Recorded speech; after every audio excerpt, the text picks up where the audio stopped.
దేవుడు మనిషిని తయారు చేస్తున్నప్పుడు కళ్ళల్లో కన్నీరు ఎందుకు పెట్టాడో మీకు తెలుసా? సృష్టి ప్రారంభంలో దేవుడు మనిషిని మట్టితో సృష్టించి దానికి తెలివితేటలు, అందం, బుద్ధి అన్నీ ప్రసాదిస్తాడు. దాంతోపాటు దేవుడు కళ్ళల్లో కన్నీటి బిందువులను కూడా ఉంచుతాడు.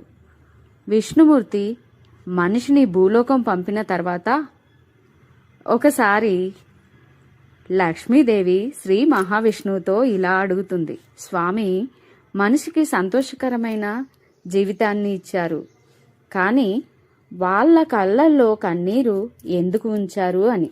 దానికి శ్రీ మహావిష్ణువు చిరునవ్వుతో ఇలా సమాధానం ఇస్తాడు, లక్ష్మి, మనిషి హృదయం చాలా లోతైనది.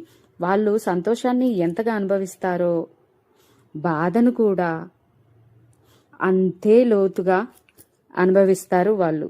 బాధ గుండెల్లో పేరుకుపోతే మనసు భారమైపోతుంది వాళ్ళకి. అందుకే నేను వాళ్ళ కళ్ళల్లో కన్నీర్ని ఇచ్చాను.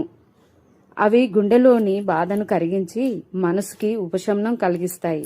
అంతేకాకుండా నా భక్తులందరూ మంత్రాలు జపించకపోవచ్చు, కానీ వారి మాటలు నా చెవికి చేరకపోయినా వారి కళ్ళల్లో నుండి వచ్చే కన్నీరు మాత్రం నేరుగా హృదయాన్ని చేరుతాయి.